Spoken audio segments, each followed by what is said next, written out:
Have you ever felt lost, like life is not going the way you expected? Have you ever wondered why some people succeed while others struggle, even when they work just as hard?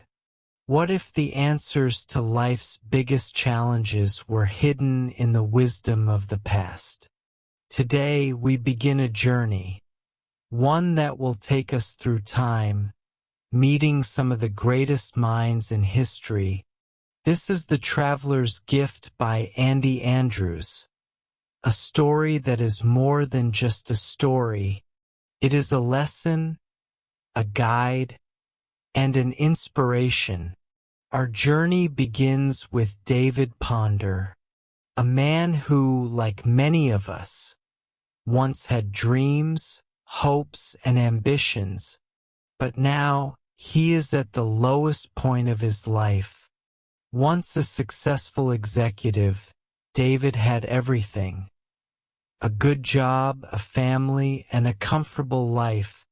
But things changed. The economy collapsed, he lost his job, and soon the bills piled up. No company wanted to hire a man in his 40s when they could find someone younger and cheaper. His savings vanished, and the pressure to provide for his wife and daughter became unbearable. One cold evening, after yet another rejection from a job interview, David sat in his small, dark house, staring at the stack of unpaid bills. The weight of failure pressed down on his shoulders. His wife had started working extra hours to keep food on the table. But even that wasn't enough. His daughter, whom he loved more than anything, needed medical care they could no longer afford. With nowhere to turn and no hope in sight, David got into his car and drove aimlessly. The rain poured down heavily, matching the storm inside his heart. He thought about his life, his failures, and the pain he had caused his family. The thoughts became darker, and for a brief moment, he felt there was only one way out. As the rain blurred his vision, David lost control of the car. The tires screeched, the vehicle spun, and before he could react, everything went black. And just like that, David Ponder's journey truly began. A journey beyond time, a journey that would change his life forever. David opened his eyes and found himself in a place he did not recognize. The last thing he remembered was the sound of screeching tires and the sudden crash. But now he was standing in a large room with tall walls, filled with books and maps. The room smelled of old paper and candle wax. The air felt different, almost as if time had slowed down. David's heart pounded. Was he dreaming? Had he died? Before he could understand what was happening, he heard footsteps. A man entered the room, dressed in fine clothes from another time. An old-fashioned coat, polished boots, and a serious expression on his face. The man looked at David and smiled. "Welcome, David Ponder," he said. His voice was deep and calm, filled with wisdom. David stared at him in shock. How did this man know his name? And where exactly was he? The man walked toward him, picking up a piece of paper from his desk. "I am Harry Truman," he said. David's eyes widened. "The president? The one from history?" Truman nodded. "Yes, but we have no time for confusion. You are here for a reason." He placed the paper in David's hand. Read this. David looked down. The paper had just a few words written on it. As he read, he felt the weight of the message settle into his mind. The buck stops here. Truman folded his hands behind his back and began to speak. In life, many people blame others for their problems. They blame their boss, the economy, their family, or even bad luck. But true leaders, true success, comes from taking responsibility. No matter what happens in your life, you must own your choices. David listened carefully. He thought about his own life. He had blamed his company for firing him.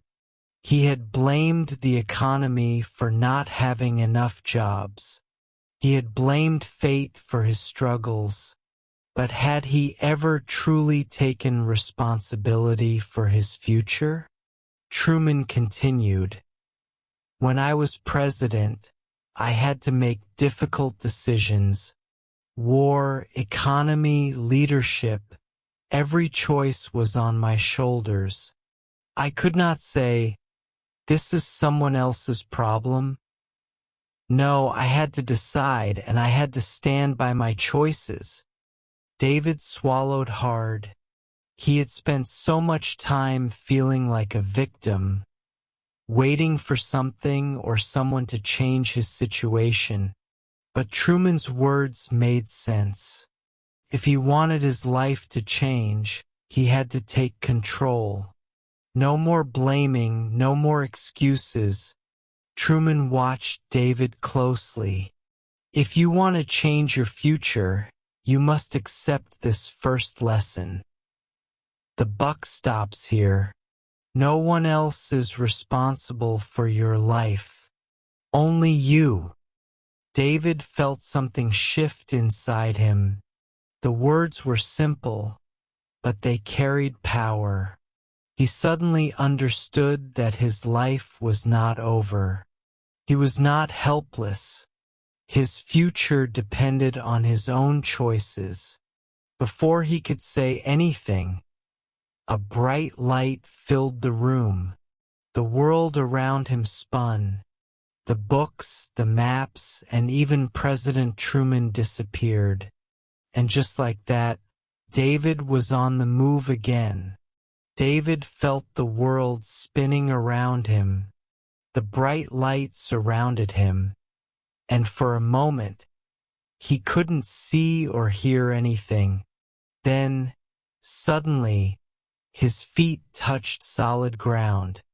The air smelled fresh, with a hint of salt, as if he were near the ocean. He blinked a few times and looked around. He was standing on the deck of a large ship. The ship rocked gently with the waves. The sky above him was clear, and the sun shone brightly. He could hear the sound of the wind against the sails and the voices of men shouting orders. The ship was alive with movement. Sailors were pulling ropes, adjusting sails, and working hard to keep the vessel steady. David turned and saw a man standing near the ship's wheel. He was tall, with a strong build and sharp eyes that seemed to see everything. He wore a long coat and a hat, and there was something about him that commanded respect. The man turned and looked directly at David. "Ah, you've arrived," he said with a slight smile. David hesitated. "Where am I? Who are you?" The man stepped closer. "I am Christopher Columbus," he said. David's heart skipped a beat. Columbus, the explorer, the man who discovered the New World. He could hardly believe it. Columbus gestured for David to walk with him. As they moved across the deck, The sailors continued their work, focused and determined. Columbus stopped near the edge of the ship and looked out at the vast ocean. "Tell me, David," he said, "do you know what people told me before I left Spain?" David shook his head. "They said I was a fool," Columbus continued. "They told me I would never succeed. They said the ocean was too vast, the journey too dangerous, and that I would sail off the edge of the world. But I did not listen." He turned to David. "Do you know why?" David thought for a moment. "Because you believed in what you were doing?" Columbus nodded. "Yes, I had a vision. I saw something that others could not see. I refused to let fear and doubt control me." David looked out at the endless blue water. He thought about his own life. He had lost his job, and he had been afraid. He had felt hopeless, like his future had been taken from him. But listening to Columbus made him realize something. His fear had been holding him back. Columbus placed a hand on David's shoulder. "The lesson I share with you today is this. I will seek wisdom. The world is full of opinions. People will tell you that you can't do something, that your dreams are impossible. But you must decide what you believe. You must seek wisdom, not from those who live in fear, but from those who have courage." David thought about the people he had listened to in the past. Friends, co-workers, even strangers, who had told him that life was unfair, that success was only for the lucky, that there was no way forward. He had believed them, but now he wondered if he had been looking for wisdom in the wrong places. Columbus continued, "When I sailed west, I did not know what I would find, but I knew this. The greatest discoveries are made by those who refuse to give up. When you face obstacles, do not listen to fear. Seek wisdom from those who have done great things. Learn from them. Let their knowledge guide you." David felt a spark inside him. He had spent so much time feeling lost, waiting for someone to tell him what to do. But Columbus was right. He needed to find wisdom for himself. He needed to learn from those who had overcome challenges, not from those who had given up. The ship rocked slightly, and Columbus looked toward the horizon. "Do you know what happened after my journey?" he asked. David shook his head. Columbus smiled. "The world changed. Because I took a risk, because I followed wisdom instead of fear, history was rewritten. And you, David, have the same power over your own life. If you seek wisdom, if you listen to those who have walked the path before you, you will find your way." David took a deep breath. The message was clear. He had been letting fear shape his choices. He had been listening to the wrong voices. But now he understood. Wisdom was out there, waiting for him. He just had to look for it. Suddenly, the wind picked up, the sky darkened for a moment, and before David could react, the world around him began to spin once again. The ship, the ocean, Columbus. All of it faded away as he was pulled forward into the unknown.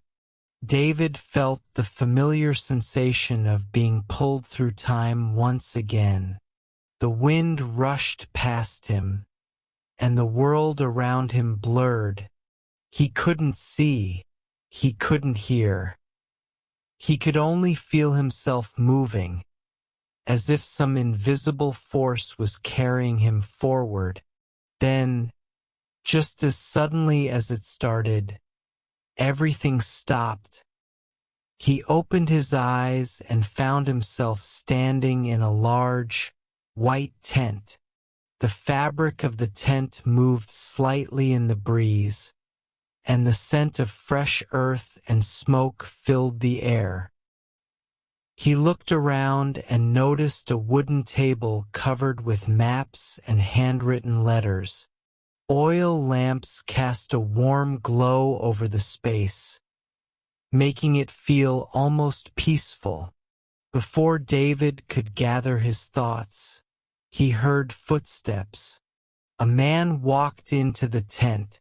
He was tall and had a strong, commanding presence. He wore a military uniform, but it was not modern. It looked like something from the past, from history. His eyes were sharp, filled with determination, and yet there was a deep kindness in them as well. The man approached David and spoke with a steady voice. "You must be David Ponder." David hesitated. He was still trying to understand where he was. He cleared his throat and asked, Who are you?" The man smiled faintly. "My name is Joshua Lawrence Chamberlain." David's mind searched for the name. It sounded familiar. Then he remembered.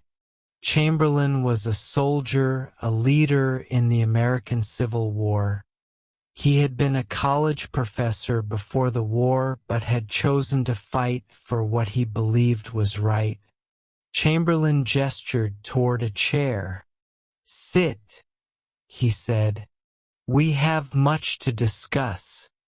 David sat down, still feeling overwhelmed by the experience. He had met President Truman, then Christopher Columbus, and now he was in the presence of a Civil War hero. Chamberlain leaned forward, his eyes serious. "Do you know why you are here, David?" David shook his head. "I don't understand any of this. Why am I meeting these great people from history?" Chamberlain nodded. "Because you have lost something, and we are here to help you find it." David frowned. "Lost what?" Chamberlain studied him for a moment before answering. "Your courage." David felt a weight in his chest. He wanted to argue, to deny it, but deep down he knew it was true. Ever since he had lost his job, he had been afraid. Afraid of failing, afraid of what would happen to his family, afraid that his life was slipping away and he had no control over it. Chamberlain stood and walked over to the wooden table. He picked up a map and traced his fingers over it. "Do you know what happened at the Battle of Gettysburg?" David nodded slowly. "A major battle in the Civil War." Chamberlain turned to face him. "Yes, and it was there that I had to make a choice. I was leading my men and we were outnumbered. We were tired. We had no ammunition left. The enemy was preparing to attack again. We had every reason to retreat, every reason to give up." David listened carefully. He could hear the weight of those memories in Chamberlain's voice. "But I made a decision," Chamberlain continued. "I stood up and said, 'We do not retreat.' I ordered my men to fix their bayonets, and we charged forward. We should have lost. We should have been crushed, but because we moved forward when fear told us to stop, we won the battle. And that victory changed the course of history. David felt a chill run down his spine. He could picture the scene. The exhaustion, the fear, the moment when a leader chose courage instead of surrender. Chamberlain walked back toward him. David, the lesson I give you today is this. I am a person of action. David felt those words sink in. Many people wait, Chamberlain continued. They wait for a perfect moment, a perfect opportunity, a perfect solution, but waiting is a trap. There is no perfect moment. There is only now. And the people who change their lives are the ones who take action, even when they are afraid. David thought about his own life.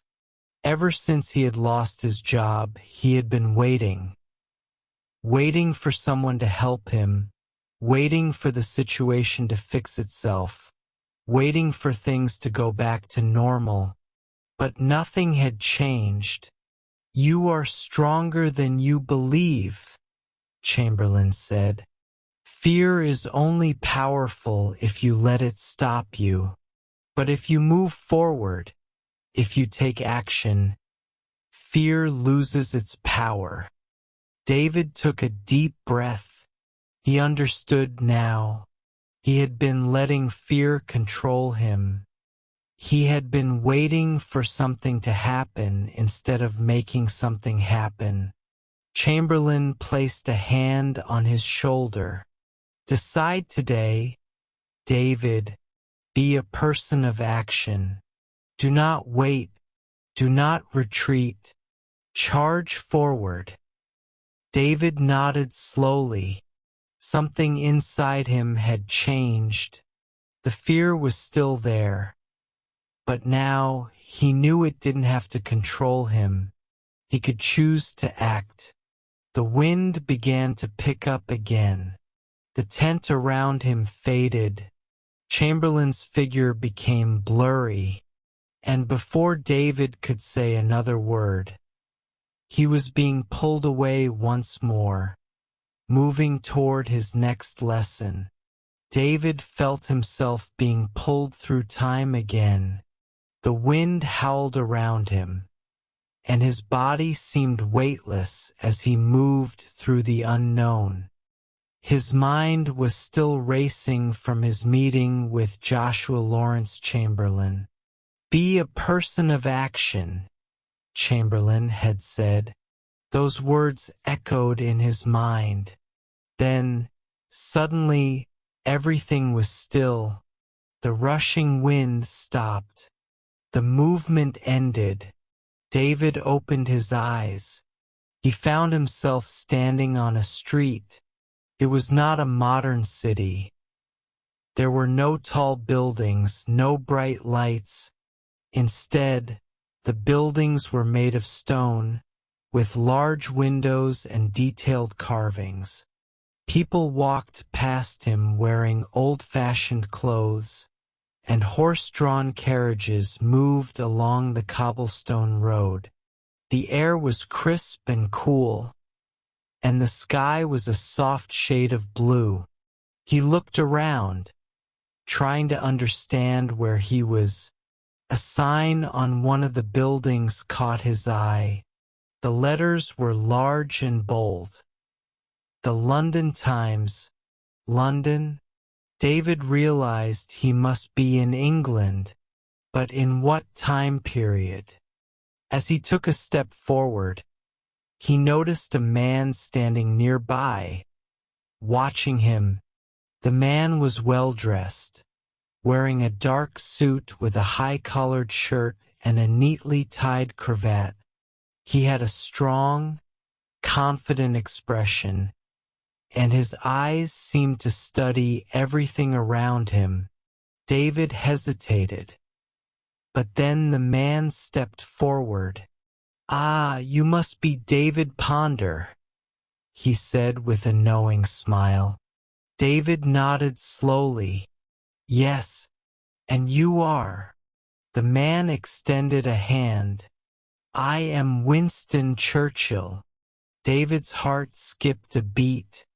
Winston Churchill, the man who had led Britain through World War II, the leader who had inspired an entire nation during its darkest hours.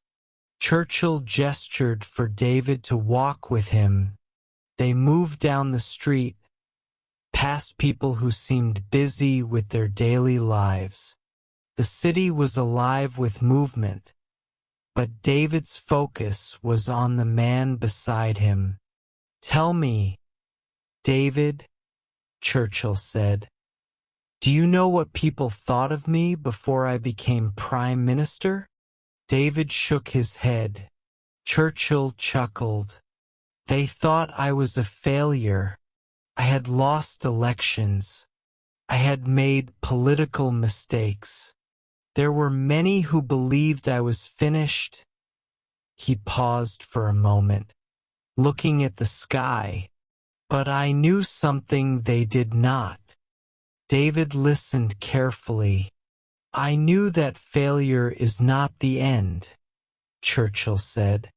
Most people believe that when they fail, their journey is over. They think failure means they are not good enough, not smart enough, not capable enough. But that is a lie. He turned to face David.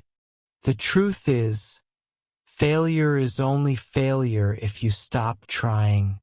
Otherwise, it is just a lesson. David thought about his own failures. Losing his job had felt like the end of his life. He had believed that he was finished, that there was no way forward. But now, standing here with Churchill, he began to wonder if he had been looking at it the wrong way. Churchill continued. During the war, there were many dark moments. London was being bombed. People were afraid. There were those who said we should surrender, that we could not win. But I told my people this. We shall never surrender. No matter how bad things looked, no matter how impossible victory seemed, we would not give up. David could feel the weight of those words. We shall never surrender. You see, David, Churchill said, courage is not the absence of fear. It is choosing to move forward despite fear. It is standing up when others expect you to fall. It is refusing to let failure define you. David felt something stir inside him. He had been afraid of failure. He had let it control him. But Churchill was right. Failure was not the end. It was only the end if he gave up. Churchill placed a hand on David's shoulder. The lesson I give you today is this. I have a decided heart. David took a deep breath. When you make a decision, Churchill said, do not waver, do not hesitate. Most people fail not because they are incapable, but because they are uncertain. They allow doubt to creep in. They question their choices. And in doing so, they weaken their own strength. David thought about how often he had second-guessed himself. Every time he had faced a challenge, he had doubted whether he was good enough. Churchill continued, history does not remember the doubters. It remembers the people who made a decision and stood by it. I decided that Britain would not surrender. And because of that, we endured. We fought. We won. David nodded slowly. He could see it now. Life was full of choices. Some people hesitated, afraid of making the wrong one. But the truly successful people made decisions and stood by them. Churchill smiled. Have a decided heart, David. Do not let fear or doubt control you. Make a choice and commit to it. That is how you shape your future. David felt the wind beginning to pick up again. The street around him started to blur. Churchill's face became hazy. But before everything faded, David heard his final words clearly. Never surrender, David, never. And with that, David was pulled forward once again.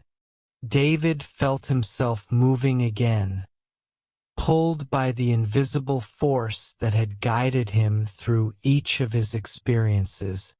The wind howled around him, and his body floated weightlessly through time.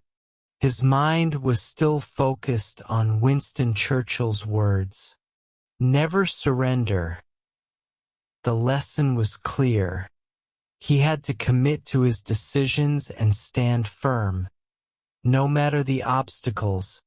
But before he could reflect further, the motion stopped. He found himself standing in a vast open space. The air was dry, and the ground beneath him was covered in dust. In every direction, he saw a landscape of stone and sand, stretching toward the horizon. The sky above was clear and bright, the sun casting long shadows on the rocky terrain. Felt ancient, untouched by modern civilization. David turned, taking in his surroundings, and that's when he saw him.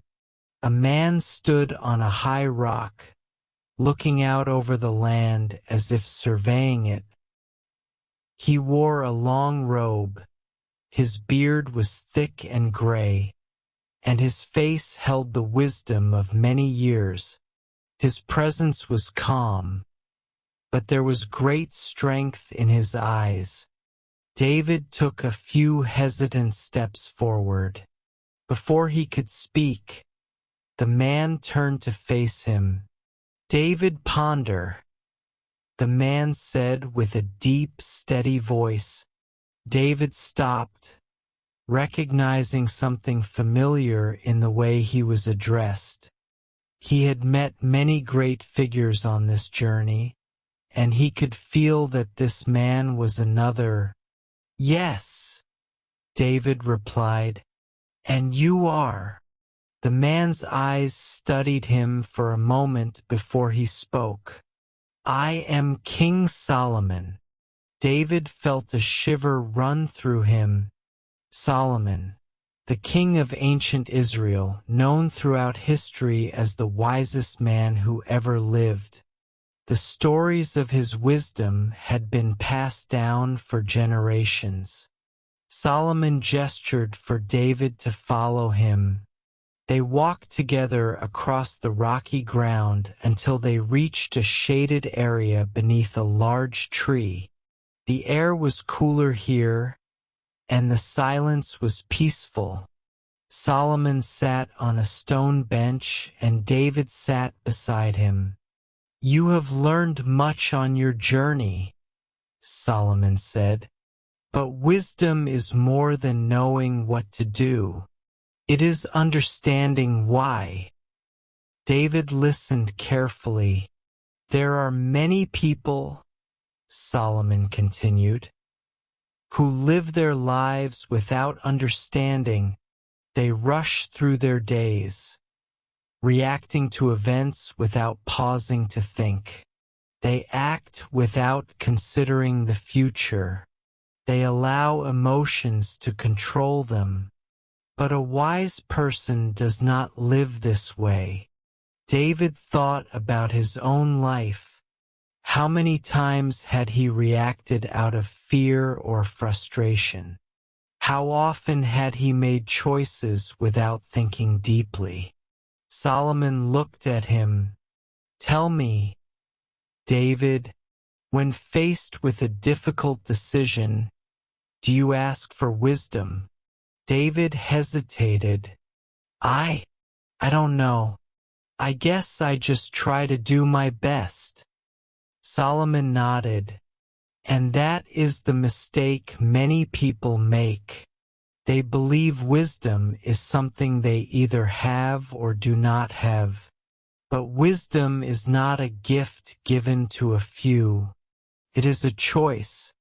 It is something you must seek. David leaned forward. How do I seek wisdom? Solomon smiled.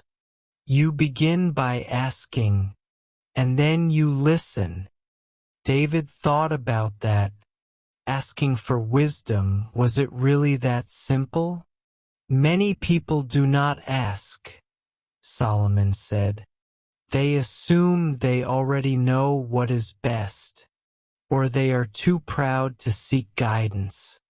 But a truly wise person understands that they do not have all the answers.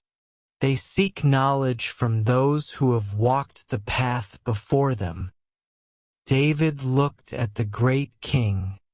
But how do I know what is right? There are so many choices, so many different paths.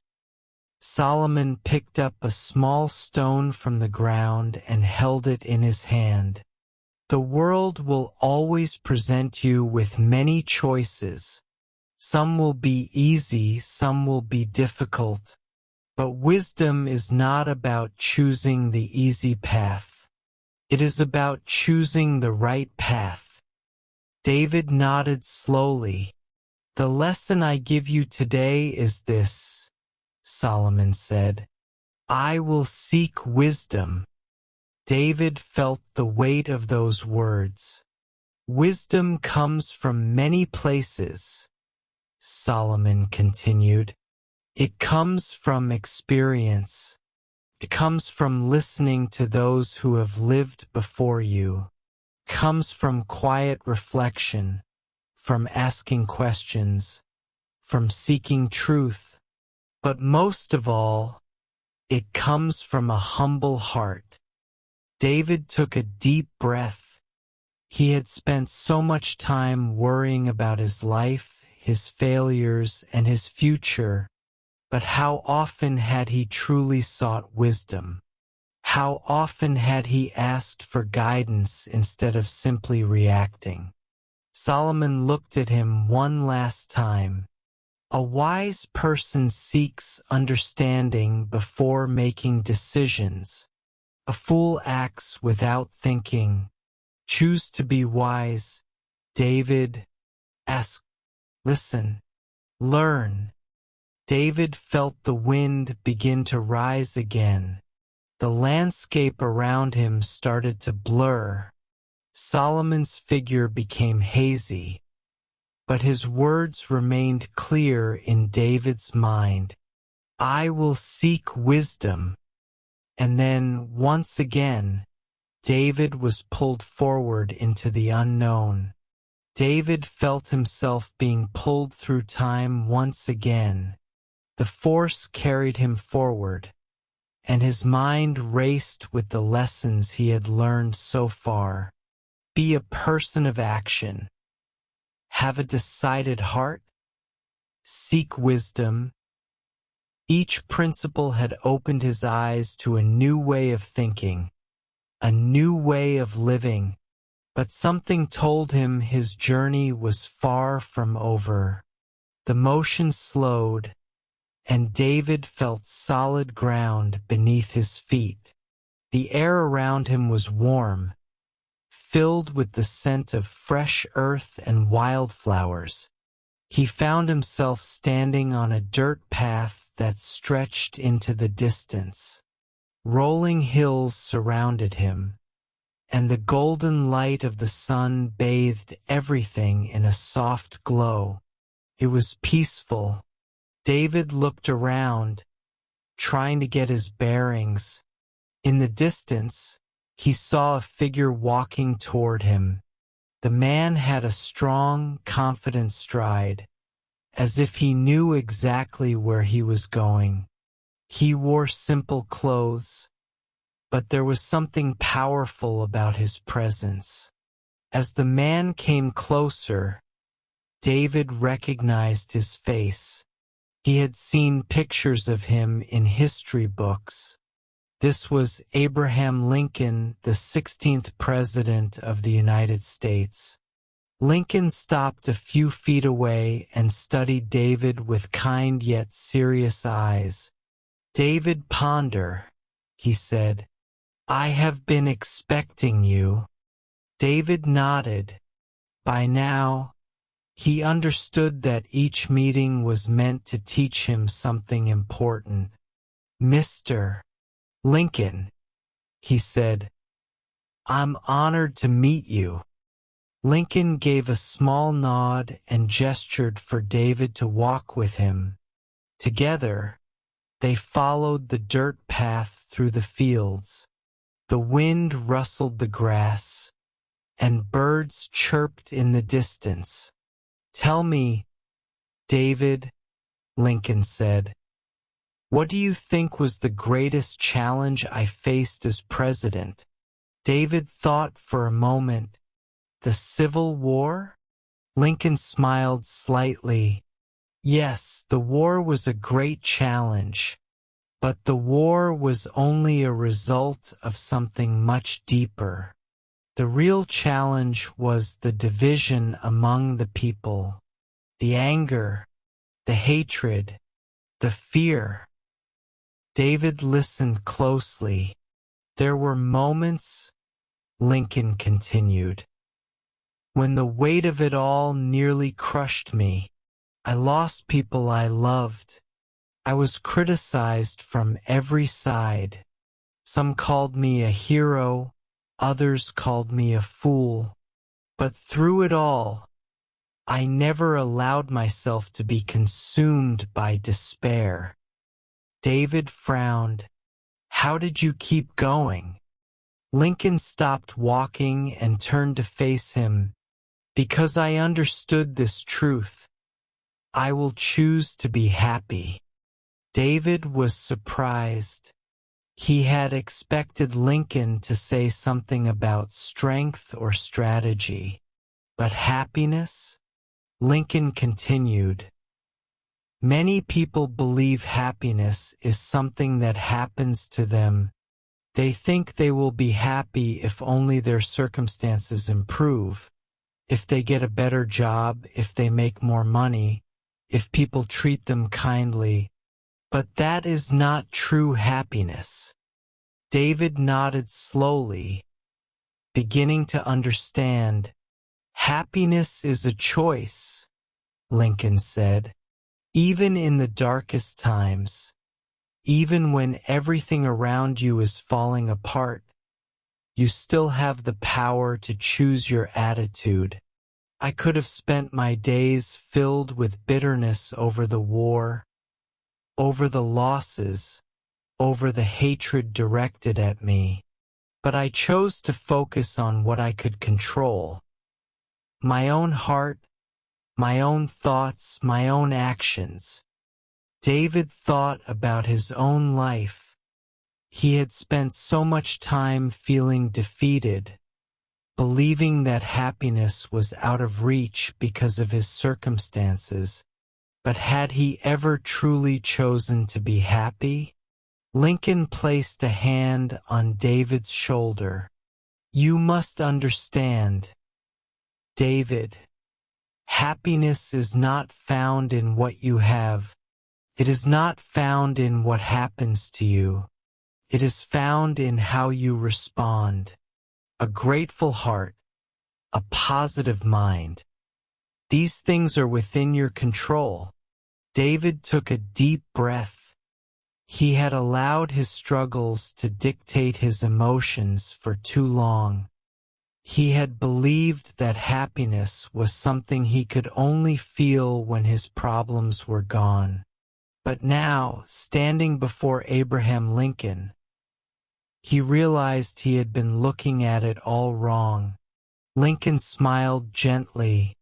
No matter what happens in life, no matter how difficult things become, you can always make this choice. I will choose to be happy. David felt the wind begin to shift again. The warm sunlight around him started to fade, and Lincoln's figure grew hazy. But his words remained clear, echoing in David's heart. Happiness is a choice. And with that, David was pulled forward once more. David felt the familiar pull of time carrying him forward once again. Lincoln's words still echoed in his mind. I will choose to be happy. The idea was simple yet powerful. Happiness was not something to wait for. It was something to create. But before he could think further, the motion stopped, and his feet touched solid ground. The air around him was warm, but not heavy. It smelled of salt, like the ocean. He heard the distant cry of seagulls and the soft crashing of waves. As he looked around, he realized he was standing on the deck of a large wooden ship. The sails billowed in the wind, and the ship cut smoothly through the water.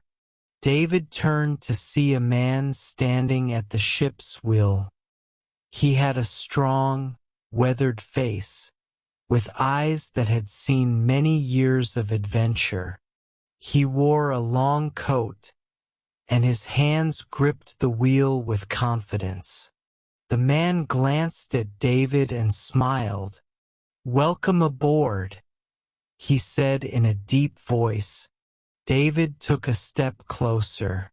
"Sir, may I ask who you are?" The man gave a small nod. "I am Christopher Columbus." David's breath caught in his throat. Columbus, the explorer who had sailed across the Atlantic, discovering lands unknown to his people.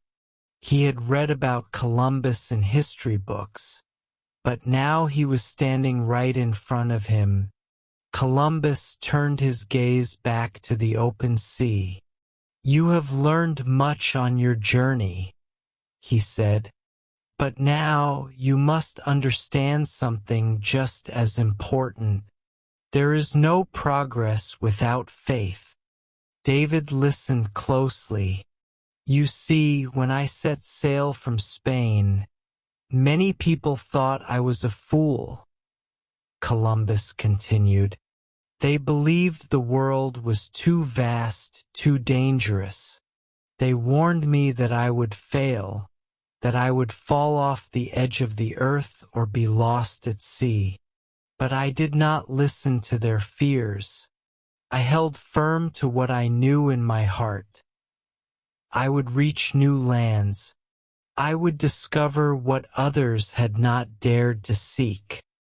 David thought about Columbus's journey. It had been filled with uncertainty. There were no maps leading to his destination. No one had traveled that route before, and yet he had set sail. Columbus turned to face David. "Tell me, do you believe only in what you can see, or do you have faith in what lies beyond your sight?" David hesitated. I think I've always needed proof before I believe in something." Columbus nodded.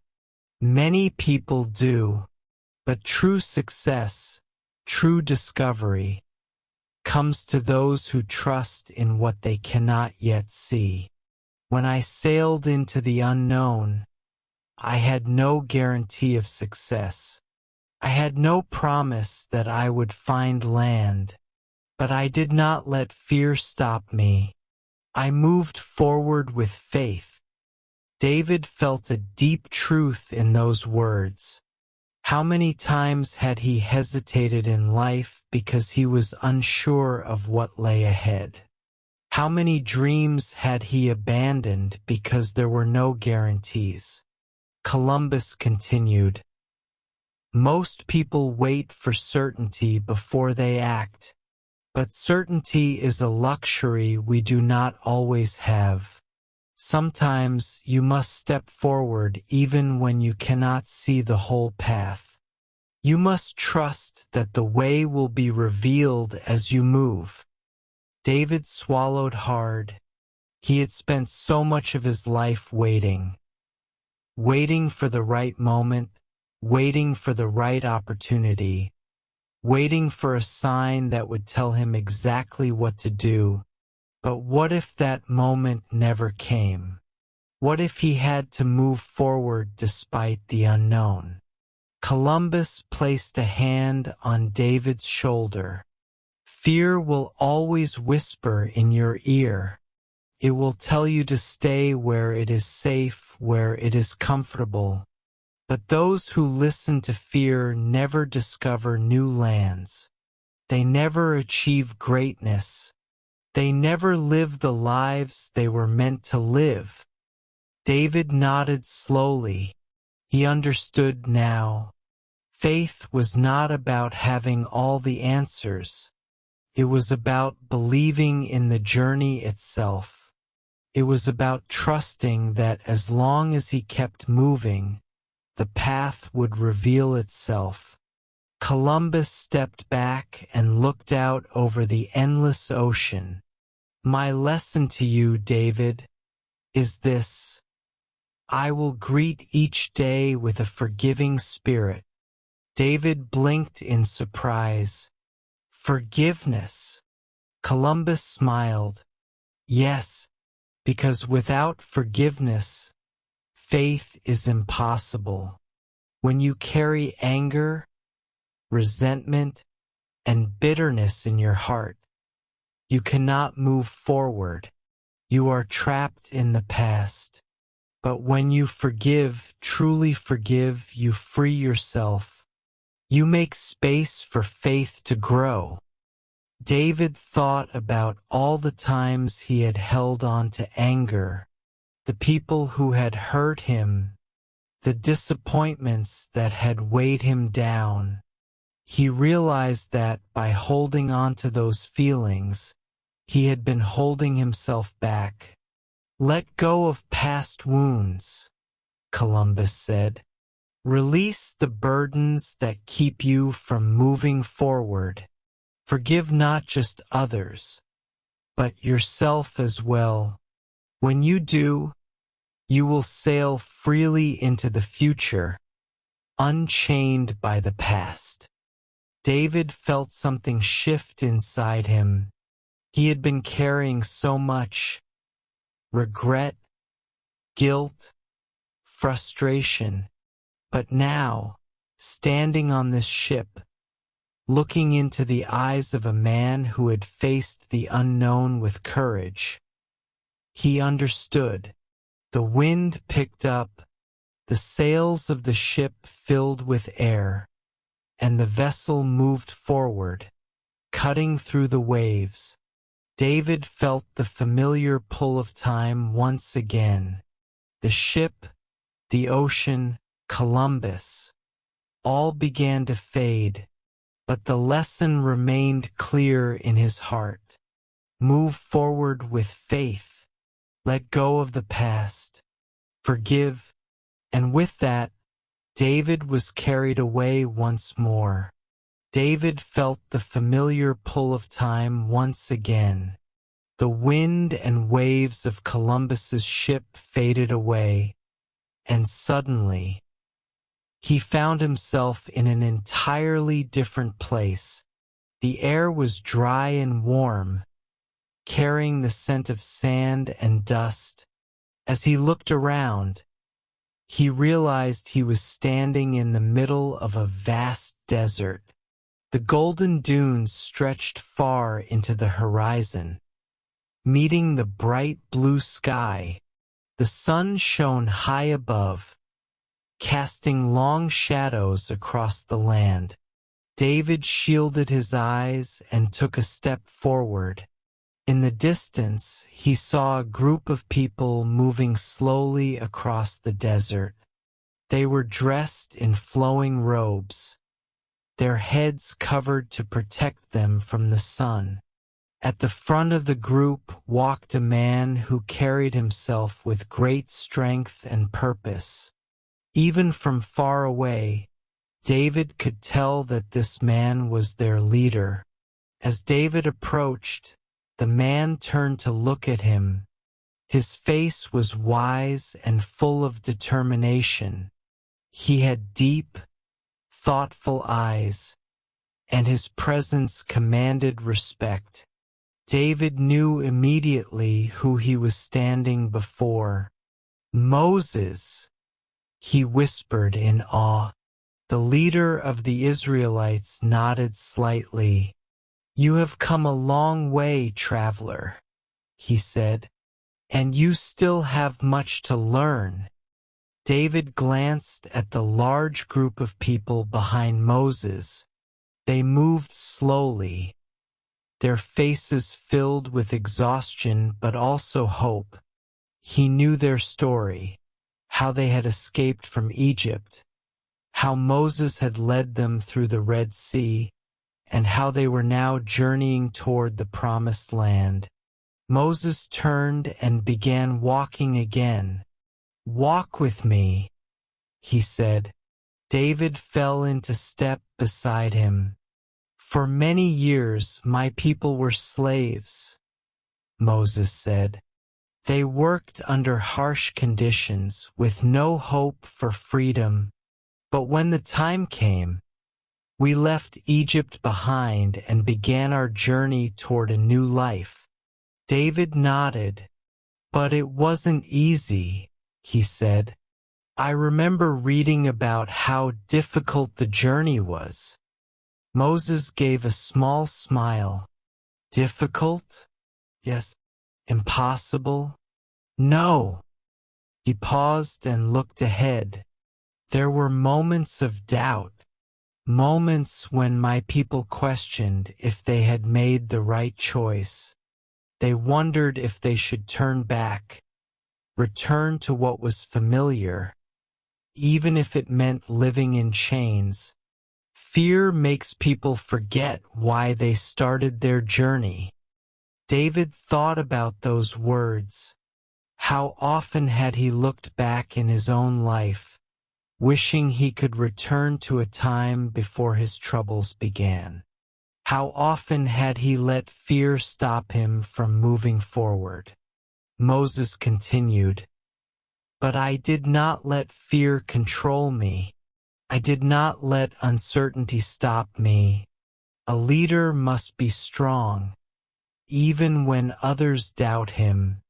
He must make decisions, not based on fear, but on faith and purpose." David looked at the people behind them. "But how do you keep going when everything seems uncertain?" Moses stopped walking and faced David. "Because I understand something very important. I will persist without exception." David's brow furrowed. "Persist without exception?" Moses nodded. "Many people try, but they stop when things get hard. They start with excitement, but when obstacles appear, they lose their will. But true leaders, true achievers, persist no matter what. They do not quit. They do not turn back." David thought about his own life. There had been many moments when he had started something with enthusiasm but gave up when it became too difficult. He had let obstacles and challenges defeat him instead of pushing forward. Moses placed a hand on David's shoulder. "Every great achievement comes with struggle. The journey will never be easy. But those who persist, who refuse to quit will always find their way to victory. David let the words sink in. This was more than just a lesson. It was a challenge. Was he willing to persist no matter what? Was he willing to keep moving forward, even when the path seemed endless? Moses turned and began walking again. When we reached the Red Sea, there was no way forward. The Egyptian army was behind us. My people panicked, believing they were trapped. But I did not allow fear to take over. I trusted in my purpose, and the sea parted before us. David felt a chill run down his spine. The Red Sea had seemed impossible to cross, but Moses had not let fear stop him. He had persisted, and the path had opened before him. Moses continued. If I had turned back, if I had let fear win, we would have remained slaves. But because I persisted, we found our way forward. And so will you. David took a deep breath. He understood now. Success was not about luck. It was about persistence. It was about refusing to quit, no matter how difficult things became. Moses looked into the distance. Many of my people did not live to see the promised land. But that does not mean the journey was in vain. The struggle itself was part of their purpose. It shaped them, tested them, and made them stronger. And in the end, their children reached the land we had fought for. David's heart pounded. He thought about all the times he had wanted to give up, but now he saw things differently. Every challenge, every obstacle was shaping him. If he could just persist without exception, he would reach his own promised land, whatever that may be. Moses turned to him one last time. Remember this. Those who persist are the ones who change the world. They are the ones who leave a legacy. Be one of them. David felt the air shift around him. The golden desert, the people, Moses, all began to fade, but the words remained, carved deep into his heart. Persist without exception. Never give up. Keep moving forward. David felt the familiar sensation of time shifting around him. The golden sands of the desert began to fade, and a new place started to take shape. The air grew cooler, and the smell of books and ink filled his nose. As his surroundings became clearer, he found himself standing in a grand library. The walls were lined with shelves filled with books of all sizes, stretching so high that he could barely see the ceiling. Warm candlelight flickered in the room, casting soft shadows across the wooden floor. David turned and saw a man sitting at a large wooden desk, writing on a parchment scroll. His white hair and beard gave him an air of wisdom, and his eyes were sharp and full of thought. The man looked up and smiled as if he had been expecting David. "You must be David Ponder," the man said in a calm voice. David took a cautious step forward. "Yes, sir. And you are?" The man set down his quill and folded his hands. "I am and Frank's father, Otto Frank," he said gently. "I have a lesson to share with you." David felt a deep sense of respect. He had read about Anne Frank and her famous diary. He knew that she had written about hope and courage while hiding from the Nazis during World War II. But standing before him was her father, the man who had carried on her message after she was gone. Otto gestured toward the books around him. "Do you know why Anne's diary became so powerful?" he asked. David thought for a moment. Because it showed the world that even in dark times, hope and kindness can survive. Otto nodded. "Yes, but there is something even more important. It is because she took responsibility for her thoughts and actions." David looked at him with curiosity. "What do you mean?" Otto leaned forward.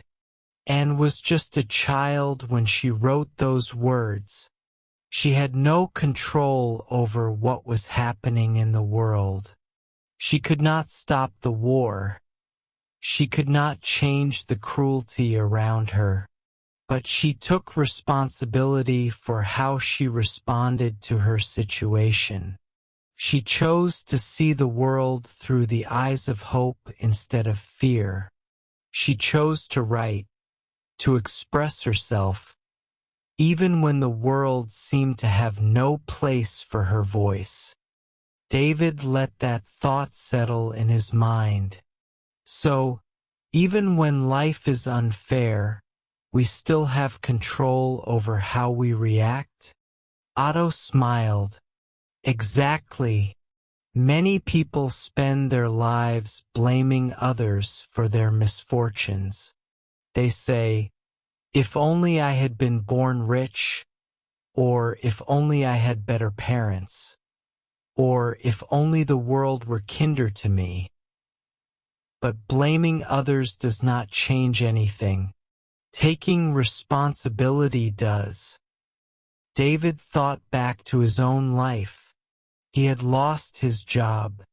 He had struggled with money. And he had spent so much time feeling like a victim of bad luck. But had he ever truly taken responsibility for his actions? Had he ever stopped blaming the world and started focusing on what he could change? Otto stood and walked toward one of the shelves. He pulled out a book and flipped through the pages. "After the war, I was the only one in my family who survived. My wife, my daughters, they were all gone. I could have let my grief destroy me. I could have become bitter. But instead, I took responsibility for how I would live the rest of my life." He closed the book and looked at David. "And I chose to honor my daughter's voice.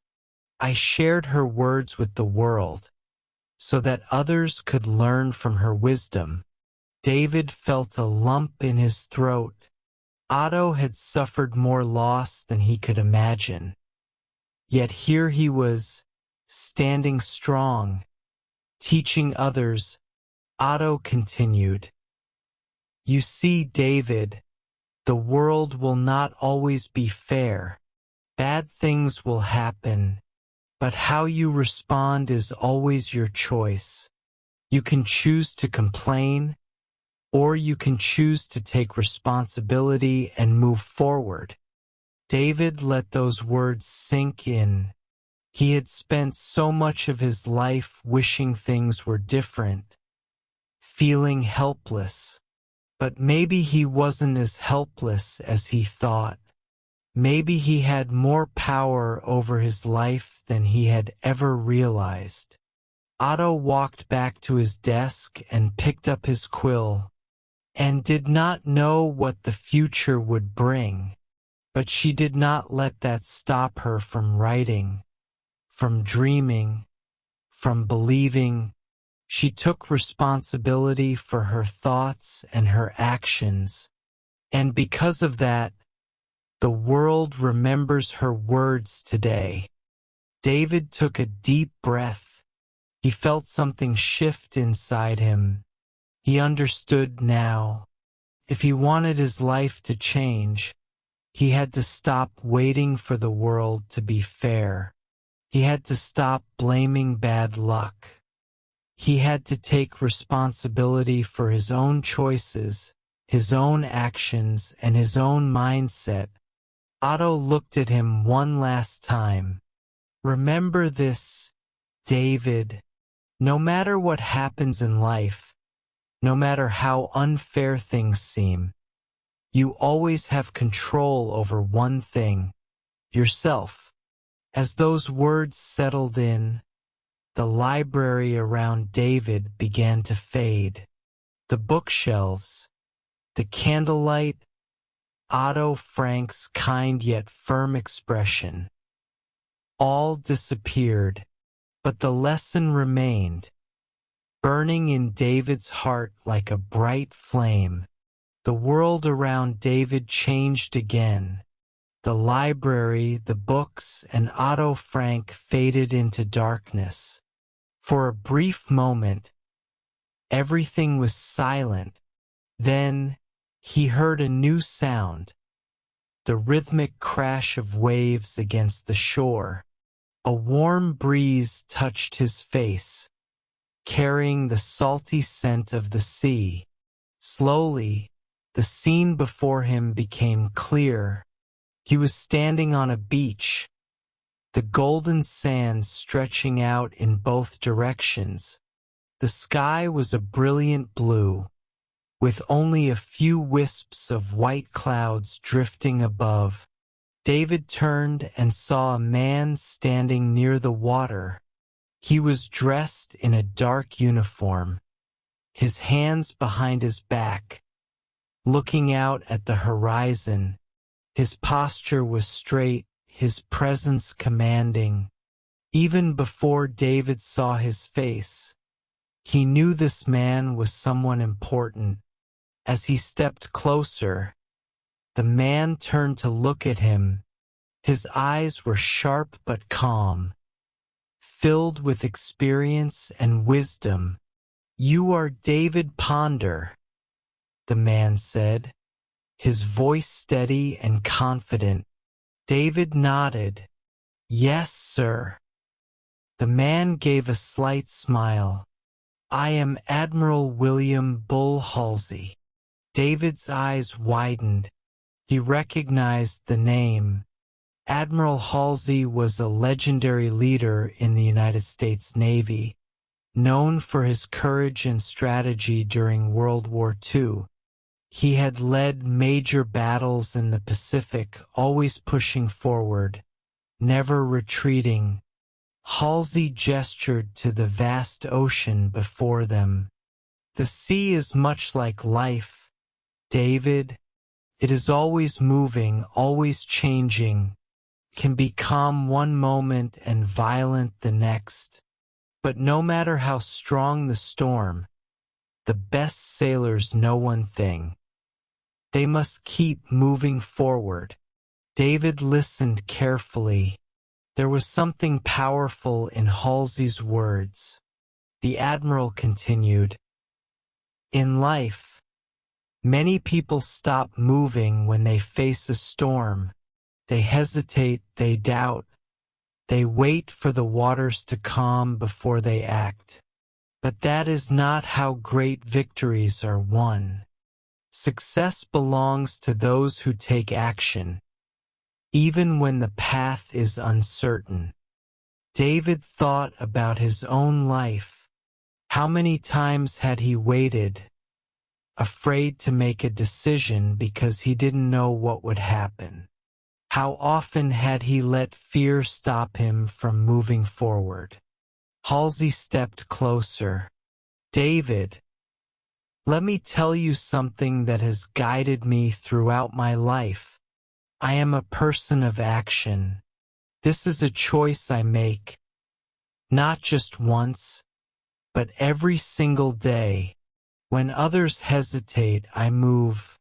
When others wait for the perfect moment, I create the moment. When others fear failure, I charge forward." David felt the power of those words. person of action. He had never thought about success in that way before. He had always believed that people succeeded because they were lucky or because they had the right opportunities. But now, he was beginning to see that success came from something deeper, came from movement, from action. Halsey turned back to the ocean. Think about a ship in battle.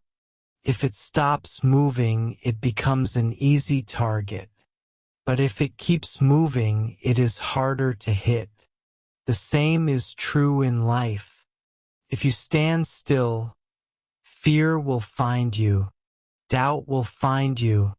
But if you take action, if you keep moving, nothing can stop you. David let those words sink in. How many times had he been that ship, standing still, waiting for the right moment? How many opportunities had he missed because he was afraid to act? The admiral continued. Some people spend their whole lives waiting. They wait for the perfect job, the perfect relationship, the perfect moment. But perfect moments don't exist. The only moment you have is now, and what you do with it determines everything. David thought about his past. How often had he said, "I'll do it later," or "I'll start when things are better"? But things had never gotten better on their own. His situation had only changed when he took action. Halsey turned to face him. David, if you want to change your life, you must make a decision today. No more waiting. No more hesitation. Decide now that you will be a person of action. David felt his heart beat faster. He understood. He had spent too much of his life hoping things would change instead of making them change. He had waited for luck instead of creating his own opportunities. Halsey took a step closer. And remember this, action does not always mean success on the first try. You will fail sometimes. You will make mistakes. But failure is not the enemy. Inaction is. The only way to truly fail is to do nothing at all. David took a deep breath. He thought about all the times he had given up too soon, afraid of failure. But now, he realized that failure was not what had been holding him back. It was his own hesitation. Halsey nodded as if he could see the change in David's mind. Good. You understand now. Life is not about waiting for the perfect wave. It is about learning how to ride the waves that come your way. David looked out at the ocean. He could see it now, the constant movement, the endless possibilities. He wasn't just a passenger in life. He was the captain of his own ship, and from this moment on, he would be a person of action. As that thought settled in, the world around him began to shift once more. The beach, the waves, the admiral, they all started to fade, but the lesson remained, clear and strong in David's heart. The world around David shifted again. The sounds of the crashing waves disappeared, and a new scene began to take shape. This time, he found himself inside a grand, elegant building. The ceilings were high, decorated with intricate carvings. Large windows allowed sunlight to stream in, casting long shadows on the polished marble floors. David took a moment to look around. He could hear the faint murmur of people talking in the distance. the rustling of papers, and the occasional sound of footsteps echoing through the hall. It felt like a place of great importance, where decisions that shaped history had been made. As he turned, he saw a man sitting at a large wooden desk, writing something with deep concentration. He had neatly combed hair, a strong jawline, and wore a formal suit. His face was serious, but his eyes held kindness and wisdom. David recognized him immediately. It was Abraham Lincoln, the 16th President of the United States. Lincoln looked up and smiled slightly. "Ah, David Ponder, I have been expecting you." David hesitated for a moment. Each historical figure he had met so far had shared a lesson, and he knew Lincoln would have something important to say. Lincoln gestured for David to sit in the chair across from him. "Tell me, David, what do you think is the most valuable thing a person can have?" David thought for a moment. "Success? Wealth? Power?" Lincoln shook his head. "None of those. The most valuable thing a person can have is a forgiving spirit." David was surprised. Forgiveness? He had expected something different. Maybe hard work or determination. Lincoln leaned forward. "David, I have seen the worst of humanity.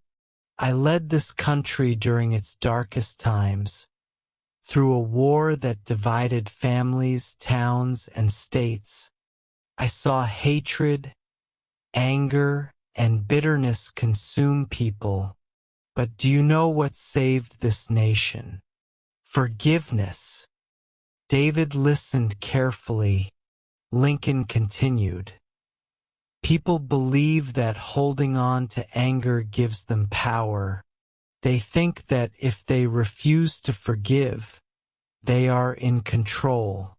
But the truth is, holding on to anger is like drinking poison and expecting the other person to suffer. It weakens you, clouds your mind. It stops you from moving forward." David thought about his own life. There were people he had resented, people he had blamed for his failures. Was he holding on to anger that was stopping him from moving forward? Lincoln looked at him with understanding. "David, I know what it feels like to be wronged. I had enemies who spoke against me, who tried to destroy everything I stood for. I had people betray me, and yet I had a choice. I could let that bitterness control me, or I could rise above it. I chose to forgive, not because they deserved it, but because I deserved peace." David felt a shift inside him. He had never thought of forgiveness as something you do for yourself. He had always believed it was something you gave to others. Lincoln stood up and walked to the window, looking out as he continued speaking. "Many people think forgiveness means forgetting what happened. That is not true. Forgiveness is not about erasing the past. It is about freeing yourself from its grip. When you forgive, you take back control of your own heart." David nodded slowly. He could see now how resentment had weighed him down, how anger had clouded his judgment. Lincoln turned back to face him. "David, a man cannot move forward while looking backward. If you wish to create a better future, you must let go of the burdens of the past." David thought about all the times he had held grudges, all the moments he had replayed past wrongs in his mind.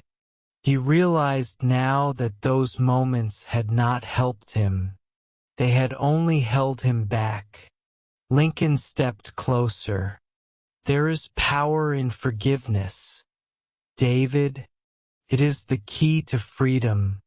And when you forgive, you do not become weaker, you become stronger. Do not let anger decide your future. David took a deep breath. He understood. Forgiveness was not just about the people who had wronged him. It was about him, about his peace, his future. Lincoln placed a firm hand on David's shoulder. Remember this. I will greet this day with a forgiving spirit. Hold on to this truth, and you will walk a lighter path. As those words settled in David's heart, the scene around him started to fade. The grand office, the wooden desk, and Lincoln's wise eyes disappeared into darkness. But the lesson remained clear in his mind. David felt the familiar sensation of being pulled through time once again. The words of Abraham Lincoln still echoed in his mind, reminding him of the power of forgiveness.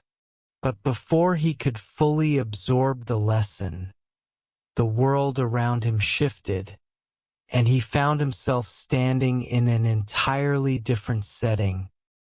He was outdoors now, surrounded by a vast, open land stretching as far as the eye could see. The air was dry, and the ground beneath his feet was hard and dusty. In the distance, a large group of people was gathered, their attention focused on a man standing tall and confident in front of them. David's eyes widened as he recognized the man. Joshua, the biblical warrior and leader of the Israelites. Joshua had led his people into the promised land, guiding them through battles and challenges with unwavering faith and courage. Joshua turned toward David, his gaze strong and steady. "David, ponder," he said, his voice filled with authority. "You have traveled far, and you have learned much, but now you must understand one of the most important truths of all." David stepped closer, eager to hear what Joshua had to say. Joshua gestured toward the vast land around them. "Do you see this land, David? It was once occupied by powerful enemies. It was once thought impossible to conquer. But I led my people forward.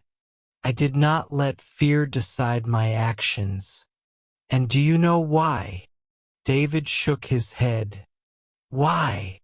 Joshua's eyes burned with determination. "Because I will persist without exception." David frowned slightly, trying to understand. Joshua continued, "Many people start strong, David. They dream big. They take the first step. But when challenges come, they hesitate. They doubt themselves. They look for an easier path. But success does not come to those who quit. It comes to those who persist, no matter how difficult the road." David listened carefully. He had faced difficulties in his own life. He had started things with enthusiasm but had often given up when obstacles appeared.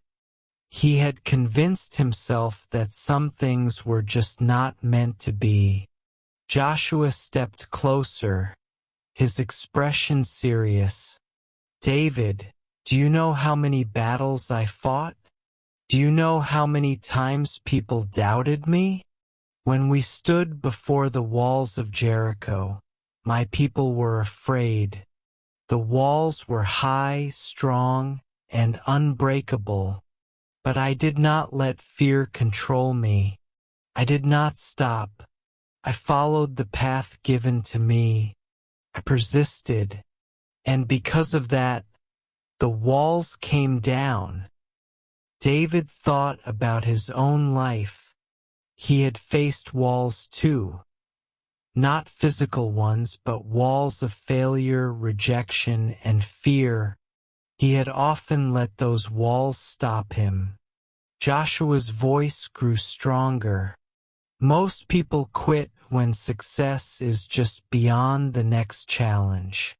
They stop when things get hard, never realizing how close they were. But you must be different, David. You must persist without exception. Not just when things are easy, not just when you feel motivated, but always. David felt something stir within him. He had been searching for answers, for a way to change his life. But maybe the answer had been simple all along. Maybe he just needed to keep going, no matter what. Joshua pointed at David's chest. Your future is not decided by your past. It is not decided by your failures.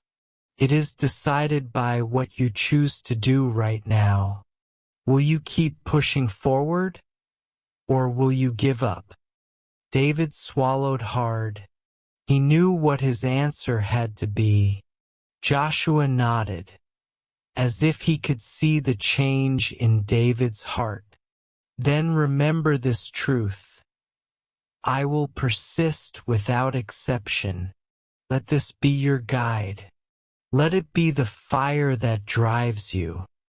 As those powerful words sank into David's soul, the world around him began to fade once more. The desert, the warriors, and Joshua himself disappeared. But his message remained strong in David's mind. David felt himself being pulled into another time, another place. The words of Joshua echoed in his mind. I will persist without exception. He now understood that success did not belong to those who gave up when things became difficult. It belonged to those who kept going, no matter how hard the journey became. As his surroundings came into focus, David realized he was no longer in the dry desert where he had met Joshua. Instead, he stood in the middle of a busy city.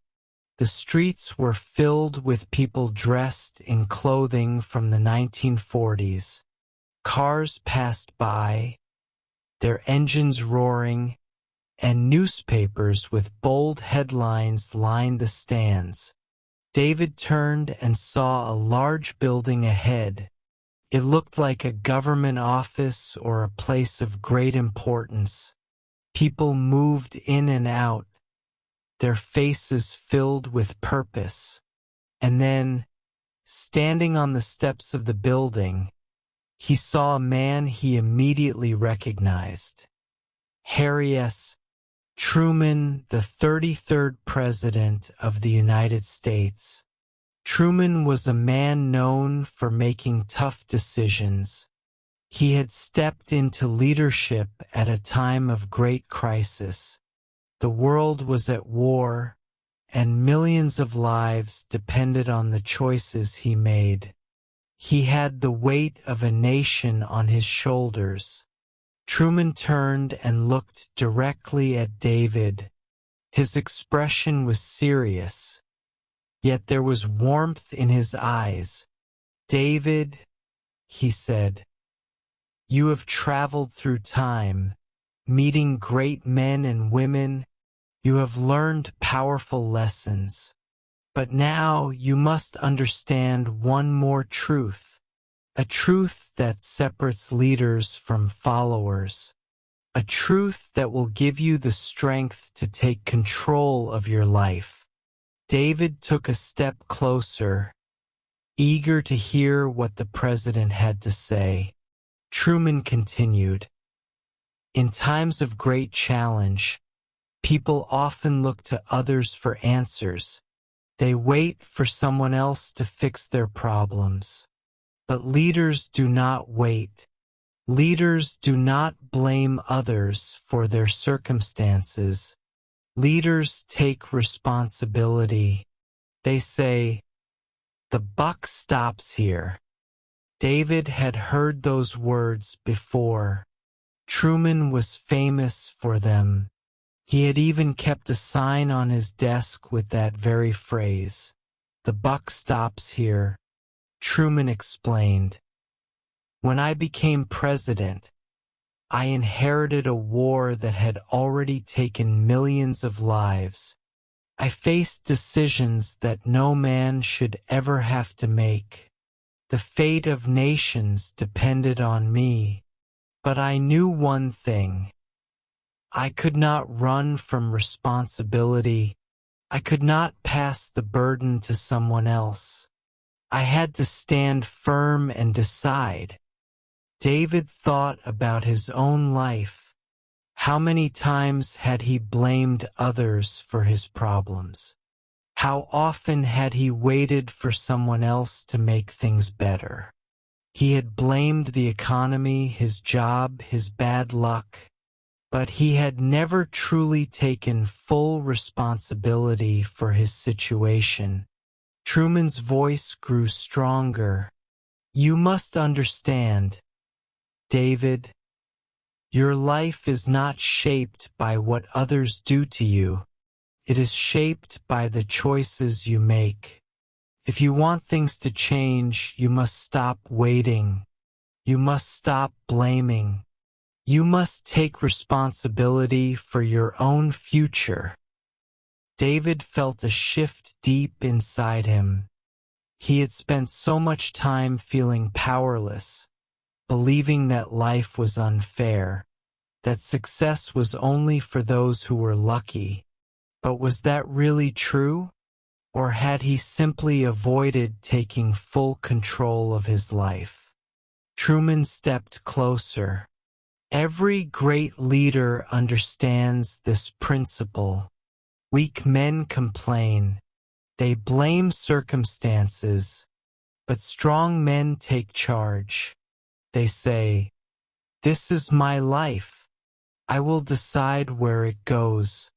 No one else is responsible for my success or my failure. Only me." David knew Truman was right. He had always admired leaders who stood firm in tough times. But now he realized what set them apart. It wasn't their intelligence or luck. It was their willingness to take responsibility. Truman nodded, seeing the understanding in David's eyes. "You have the power to change your life, David, but it starts with you. No more excuses. No more waiting. Say the words, 'The buck stops here,' and mean them."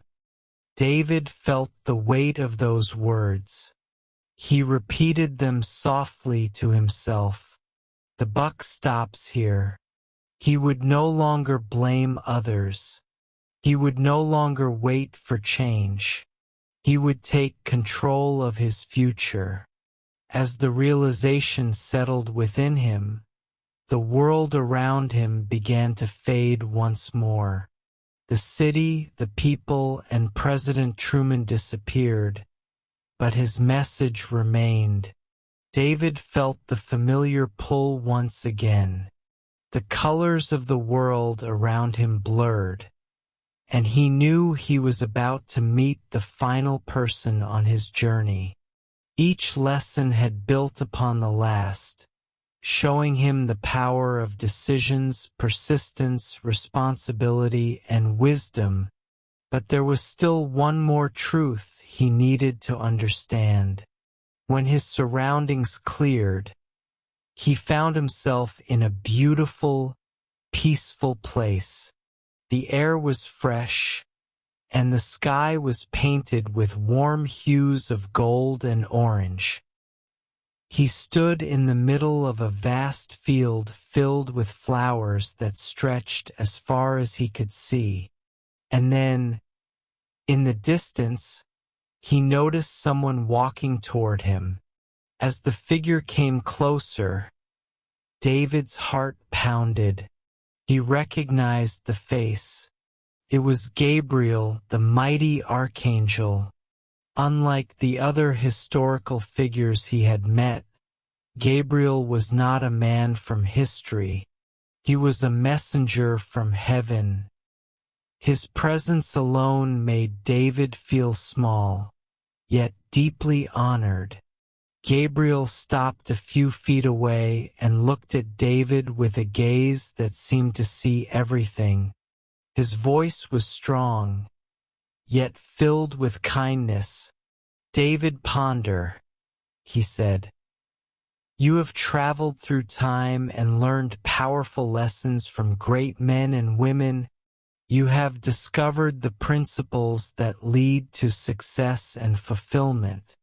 But now, you must learn the final truth, the truth that ties everything together."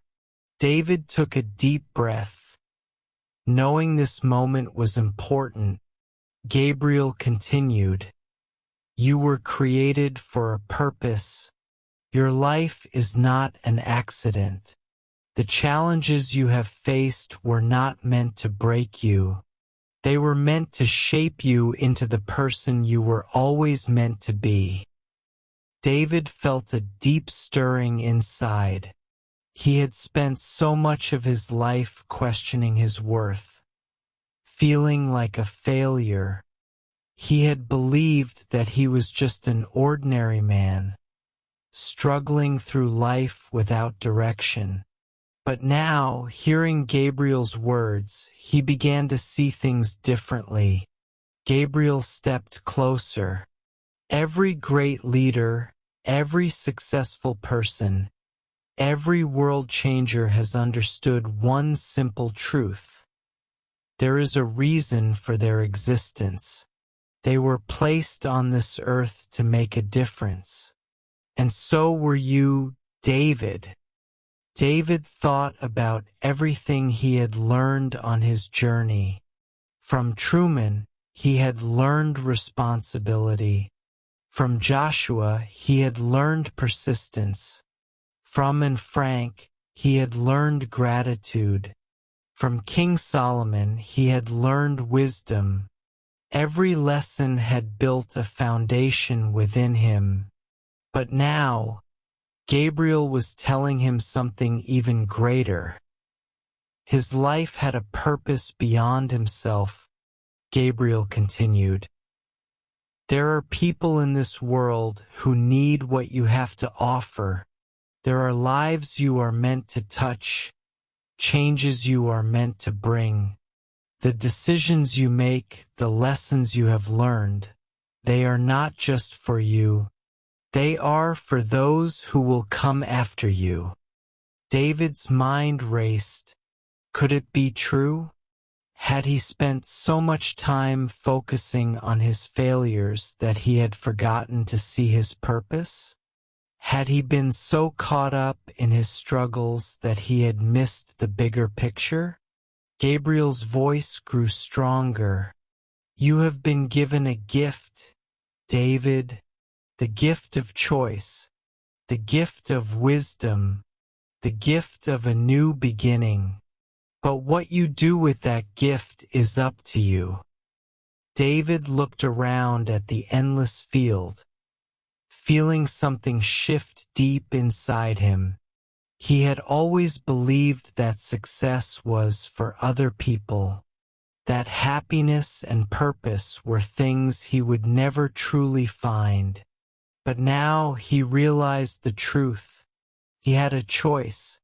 He could go back to his old life, filled with doubt and regret, or he could step forward with the knowledge he had gained and live with purpose, knowing that his decisions mattered, that his life mattered. Gabriel extended his hand. In it was a small, glowing object. "Take this, David," he said. "It represents all the knowledge you have gained. It is a reminder that you are not powerless. You are not lost. You are in control of your destiny." David reached out and took it. The moment his fingers touched it, a warmth spread through his entire body. Suddenly, everything around him faded. The field, the sky, and Gabriel himself disappeared into a bright, blinding light. And then, just as suddenly as his journey had begun, he was back.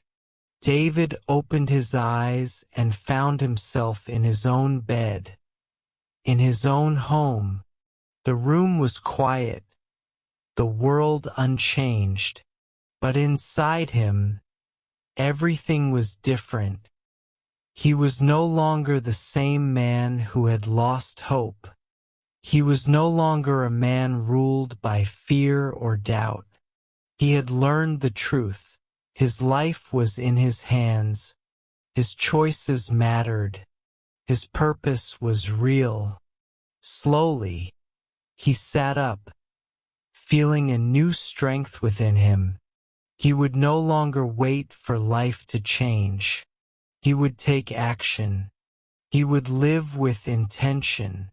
He would share what he had learned, not just for himself, but for those around him, because now he understood the greatest truth of all. His journey was just beginning.